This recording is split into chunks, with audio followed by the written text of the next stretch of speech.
Okay, I think we're ready to start. Welcome to Convocation this week. It's nice to be back, kind of our normal process after a couple of crazy weeks. But welcome, I'm glad that you're here. I'll introduce our guest in just a minute. I did want to just say a couple of things in terms of introductions. First of all, I appreciate the music department working with us to clear the stage a little bit. The Union is performed on Tuesday, last night, and tonight. So if you're looking for a music event, you can come back here tonight for the concert. This is the closest I'm going to get to being a rock star, being right here. So if I had a band, I would call my band Catabasis. And if you take my classes, you'll find out why. But with the end of the semester coming, we've got one more presentation. And I wanted to remind you of three numbers, 10, 10, and 3. That's the key for passing this class. You need to have attended 10 presentations, do the 10 responses for each of those that you attended, and then 3 cultural events. So you can go into Canvas, check where you're at. If you have, there's a high bar for passing this class. You need 100% in the class. If you have less than 100%, we can probably work together and get that grade up, but just check for your 10, 10, 3. Email me if you have any questions. And the last thing I wanted to mention is registration has started. You can take Convocation as many times as you want for credit, and I'd encourage you to sign up for Convocation again next semester. It will run just like it has this semester, and we'll have a whole new set of speakers that I'm just finalizing. If you have any questions about who's coming next semester, I can start to tell you some of that information, so just stop me afterwards. But for now, I would like to introduce our guest, and we're just honored to have José Borjón here. He's the head consul of Mexico in Salt Lake City, and he's responsible for all of the state of Utah and western Wyoming. He has a degree in international relations from Mexico's National University and a master's degree in diplomatic studies from the Diplomatic Academy of Mexico. He's a career member of the Mexican Foreign Service and has the rank of minister. And he's previously served in Mexican embassies and consuls in Washington, D.C., in Houston, in Korea, and as well as Mexico City's central offices, where he was Deputy Director General of Ceremony and in the Protocol Division, as well as the Deputy Director General for the Southern Border in the Latin America and Caribbean Division. And he's joined in Utah with his wife and his 3 daughters.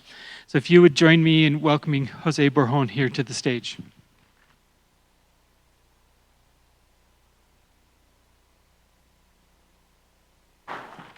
Oh, thank you. Thank you, and buenas tardes. Buenas tardes. It's a pleasure for me to be here.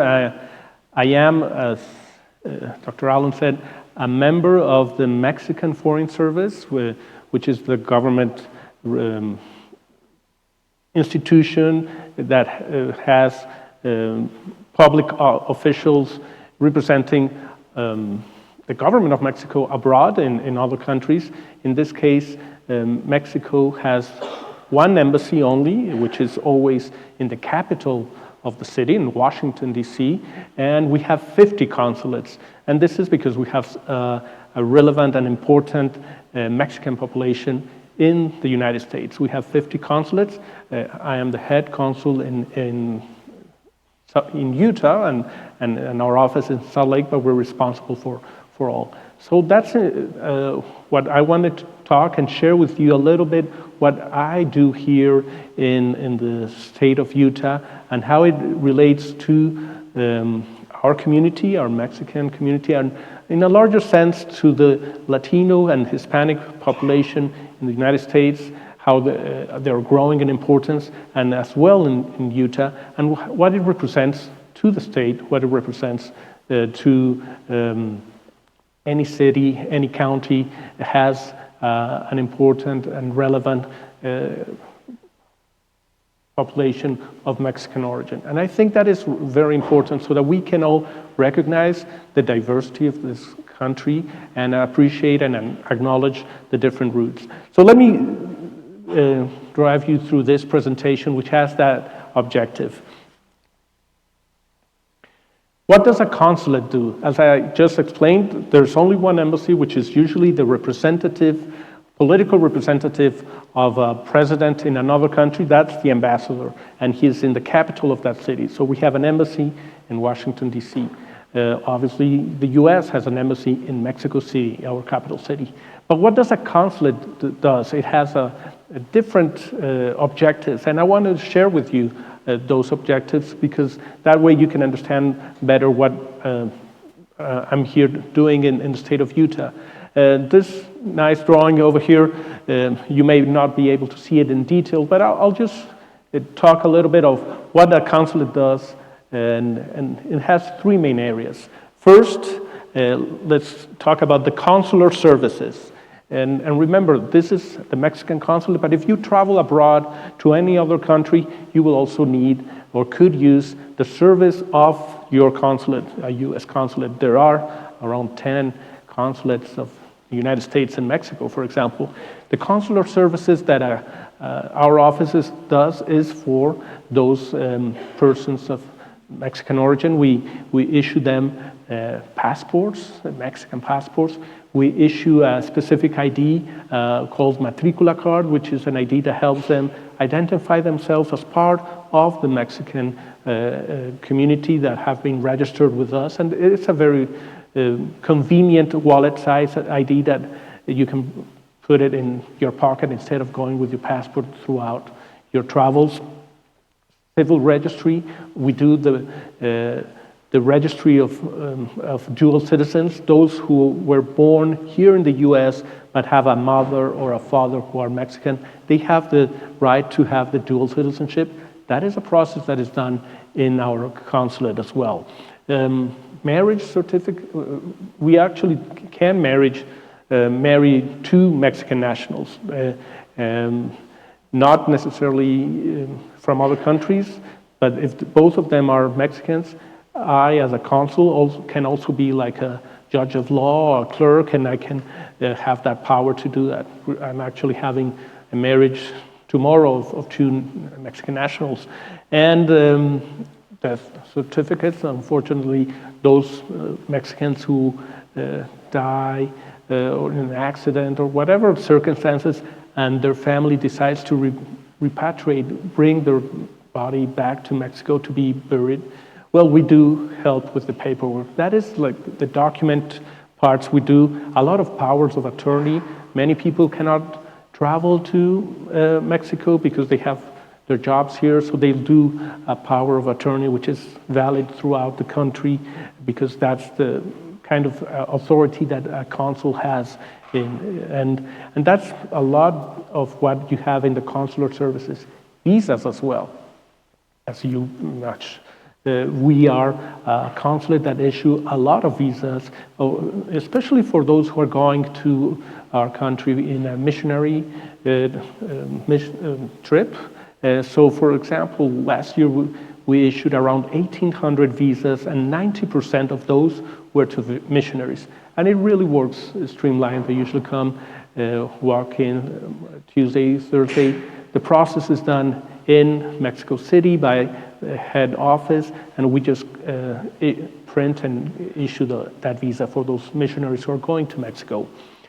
That is one area which is important. The other one is the consular protection, the protection of the human rights, civil rights of all those Mexicans who are living abroad. And we do it working in partnership with nonprofit organizations. We ourselves, as the consulate, have lawyers who help in immigration matters, family law. There's always, if there's issues concerning minors where the custody may have a situation, the consulate will be accompanying the process through the Office of Child and Family Services and the consulate, because that minor is a Mexican national, and we need to figure out the best interest of that minor. So we work with the judge to see if he or she will be returned to Mexico with a family member. Those are very complex cases, but that's also an area where the consulate will be working. labor issues. We have a lot of our population who's here working and contributing to the well-being of this economy, but there's also circumstances where their salary is not paid, or they didn't get, they had an accident at the place where they're working. So we help the family, we help them, and to present those complaints at the appropriate authorities here in the state of Utah. That's in the area of labor. And criminal, if unfortunately a Mexican national has committed a crime, he will be persecuted by law enforcement and maybe sent to jail. We as a consulate have also the authority to visit that person at jail and see what are his specific needs, maybe contact a family member, maybe they need some support for calling on telephone. That's the kind of consular support we issue. We're not lawyers in their criminal cases. They'll get that from another source. But that's where a consulate will be following and helping those Mexican nationals who have any issue with in their civil rights and human rights, honestly. And as I said, that is a function that any consulate can't have in another part of the world. If you're traveling, again, the example, then you have an issue in another country, well, my first recommendation to you is to call your local consulate. I lost my passport. Well, that's where you'll get it reissued, or if you have an encounter with law enforcement, you should call, for example, your local consulate. That's what we ask also, and invite our community to see us as that resource. So we're talking consular services, consular protection, the protection of their, but also what we call community affairs, developing the well-being and the integration of our community, and we do it, again, through partnerships. We're a small office down in Salt Lake, we're 20 persons, but we want to multiply our effect and service by partnering with other organizations, faith-based organizations, community organizations, nonprofit, school districts, universities like this here in Snow College, where we have had also in the past this opportunity to share our programs. This way, we believe it's important that our community thrives wherever they are, have a better way of life, and at the same time maintain a linkage with their home country, with Mexico. Overall, so this is what a consulate does. What has been the history, dynamics of the consulate here in Utah? This is what we'll see now. A little bit of history. A consulate of Mexico has been established here in the state of Utah formally ever since 1911. Before that, obviously, we had what we call honorary consuls, which are not a government officials, but they're representing Mexico. When we had the braceros, which were Mexican workers who came here to work in the fields, in the mines, or in different areas in the 1940s, we would have an honorary consul just to help us at least see what kind of situations. Formally, we had one in 1911. Obviously, if you know a little bit of history in Mexico, it was not an easy year. We were in the middle of a process, the Mexican Revolution. So it was opened and closed. But after that, since 1940, we have had a continuous presence of an office here in the state of Utah to serve our community. How has that shown? I mean, let's just remember this was part of a larger territory of Mexico. So ever since there's been a Mexican presence here in the state, ever since before this was actually even a territory, a state. But the first U.S. census in 1900 formally only listed 40 individuals, but this grew increasingly, as I said, because of the growth in the state, the Bracero program, where more Mexican workers came to work in different areas. So that's where you see, for example, this number growing in the 20s, 30 to 4,000, and onwards to the current number where we have pretty much over 300,000 persons of Mexican origin in the state of Utah. And that is first generation, second generation as well. If we count only those who have recently arrived or foreign born, and this is information from the US Census. It can change a little bit, but that's the most accurate we have. There's around 100,000 or more persons of Mexican here in the state of Utah.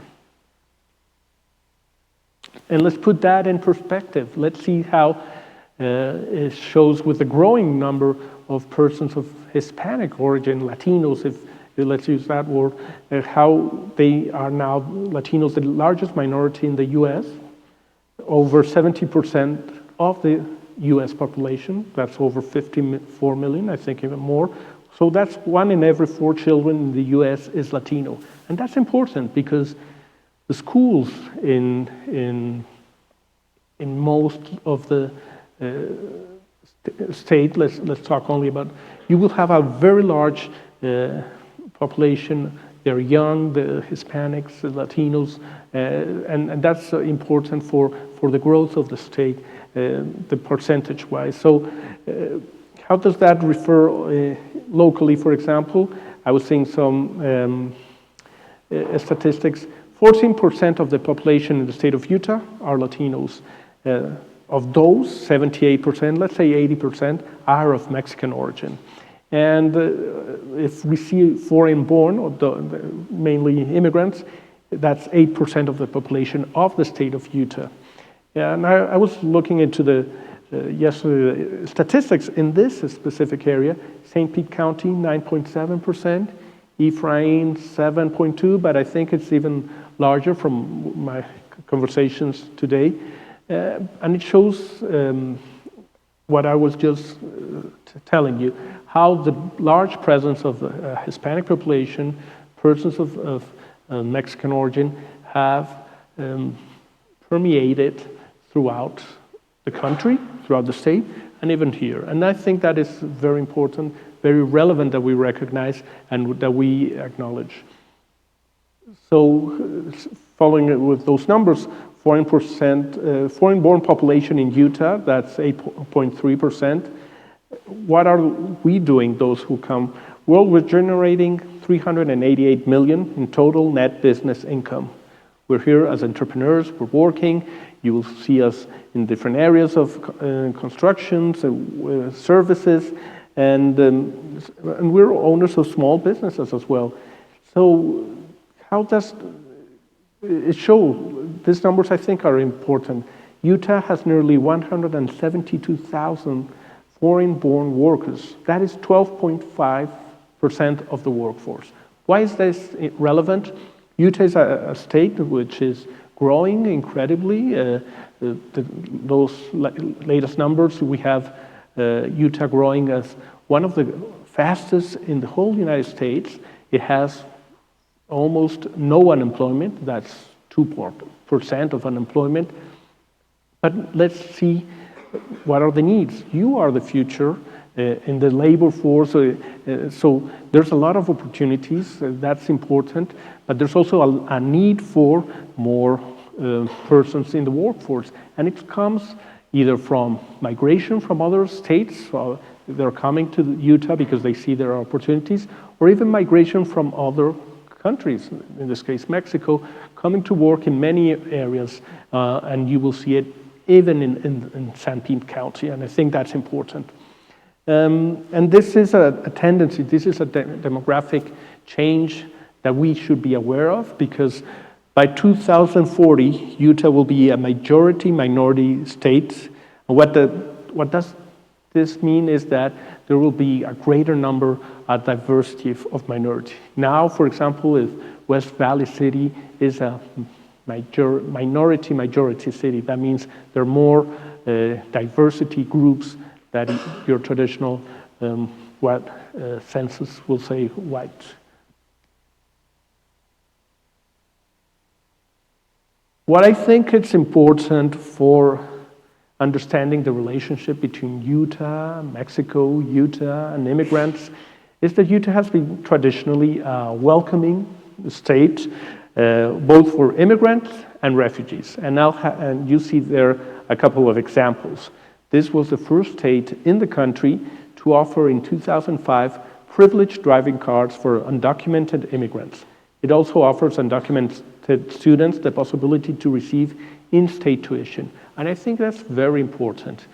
Beyond the issue of immigration, legal status of not, there's the issue also of public safety, of public, and the authorities of this state, they said, well, you know, I want people to, if they're driving a car, that they should be having some kind of ID that we are aware that this person has done a process for safety that has an insurance, and that's why it was decided to issue what is called a privileged driving card. And it's important because it avoids traffic if people have and the paperwork needed for driving in the streets, and I think it's relevant. Also recognizing how many immigrants have been here for many years. Many were brought at a very young age, and they were not even aware when they were brought to this country. And they have been studying here next to you for years, and they're part of your community. And it's important that we have that recognition. So even if there are nationals from other country, they can pay the same as any other persons of this community with the in-state tuition. That's an example of policies that have been welcoming to immigrants. And I would just want to showcase the Utah Compact. This was a very important agreement among the business, religious, and political leaders here in the state of Utah on the issue of immigration. And the principles are very important because this was done in 2010, a year which was difficult because in other states, they were doing a lot of anti-immigrant policies. Some, honestly, discriminating and racially profiling, like was in Arizona, the SB 1070, for example. Here in Utah, there were many voices in the legislature at that time, many positions, but there was an agreement, and that was the Utah Compact. And what was it all about? First, on the issue of immigration, first recognizing that immigration is a federal issue. The laws on immigration are not decided here in the state capitol. They're decided in Washington, D.C. by the U.S. Congress, and those laws are what need to be revisited for the benefit of the country in many issues. But that's a federal issue, and that's important that local authorities understand that. But also, the second part of this compact, that local law enforcement should focus on criminal activity rather than violations of federal civil codes. The police, and I had a wonderful meeting with your local chief of police, as I do with all the sheriffs and chiefs of police whenever I visit a city in the state of Utah. Their main interest, and I think it's our main interest, is to have a safe community. Everyone should be served, and everyone should be protected. And that's the focus when in this issue, when we say local law enforcement should focus on criminal activity. That's the importance. Police are not here to do immigration enforcement. There are specific agents in the government of the U.S., like ICE, and that have that responsibility and carry it out. But local police should focus on protecting our community, and that's so important to maintaining the fabric of any community. And the third principle on this compact is to oppose policies that unnecessarily separate families. As I said, we have had Mexican immigration historically coming to the U.S. and also returning for many generations. So the purpose of any policy should be to enforce your laws, federal laws in immigration, but also to protect and see how we maintain families together. And that's important because some policies have not been in that area. And just having an agreement that it is significant from Utah has been an example to the United States as well. The recognition of the economic contribution of immigrants, those numbers I shared of how they're creating businesses, how they're part of the workforce, that is important to put it out there, because sometimes we as immigrants, we as Mexicans have been called on as criminals, as rapists, so that is an acceptable speech when you are calling a whole group, a whole community awards and things like that. So we need to recognize the diversity, the challenges, but also the contributions. And I think that is important in the Utah Compact. And at the same time, that recognize that immigrants are part of our society. This is a country of immigrants, a country of laws. And I think that is the beauty of this country, how it has opened traditionally to new immigrants from many places. Efrain, I'm learning, is a traditional place from people from Scandinavia, from Denmark as well. So it just shows the diversity of how we in this country have been receiving many people from many places. And that has given it a lot of strength, e pluribus unum. And I think this vision in Utah and its leadership has been reinforced at all levels. And I put a quote out there which I thought was very relevant when on January 2018, the president of the Church of Jesus Christ of Latter-day Saints called on Congress to prevent dreamers from being deported. And he said, "These individuals have demonstrated a capacity to serve and contribute positively in our society, and we believe they should be granted the opportunity to continue to do so." As I said, I think that talks a lot about Utahns and the traditional openness to immigrants. And I respect that very much, and I'm really honored to be here working in the state and partnering with many of the persons who are working here. Let me now bring you into some data on the relationship economically that is between Utah and Mexico. There's some statistics there which I think is important. The trade that Utah has with Mexico represents around 47,000 jobs. Where? Well, in many areas. We buy meat from Utah, milk. And those are jobs. Those are things that are important. Companies like Autoliv up in Brigham City, which is constructing airbags for the whole North American region, those are jobs as well. So those are jobs that are related somewhat or another with trade with Mexico. Mexico is the 5th largest export market to the US, but also for Utah, we are the first source of their imports for products that are being transformed here in Utah. So also tourism. There's an interesting number how international travelers set a record of 2,000, almost 300,000 persons in Salt Lake City, and at the same time, 100,000 persons traveled by plane from Salt Lake City to any Mexico destination, and that was in 2007. So there's a lot of movement, as you can imagine, as well.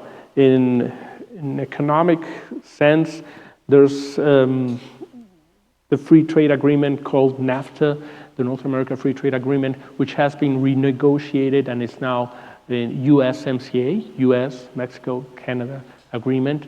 And it's a free trade agreement that is mainly focused in increasing exports and trades and services between the three countries. And it has had locally a great impact, increasing the exports that have Utah to Mexico by over 1,500%. And there's a lot of exports, industry, transportation, minerals, chemicals that are being sent from Utah to Mexico. And there are, as I said, investment even of Mexican companies here in the state of Utah, especially in cement and some services as well. So besides what we were just sharing, a consulate is interested in protecting its nationals here, serving them in their needs of documentation, helping them in their community. We as a consulate also are interested in promoting the bilateral relationship between Mexico and Utah, and that's part of what we do.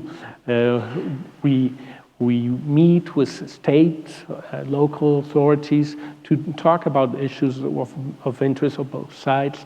We promote that there may be trade missions. For example, 2 years ago, the governor of the state of Utah, Governor Herbert, went to Mexico City and Tijuana to promote that more businesses could exchange investment coming both ways.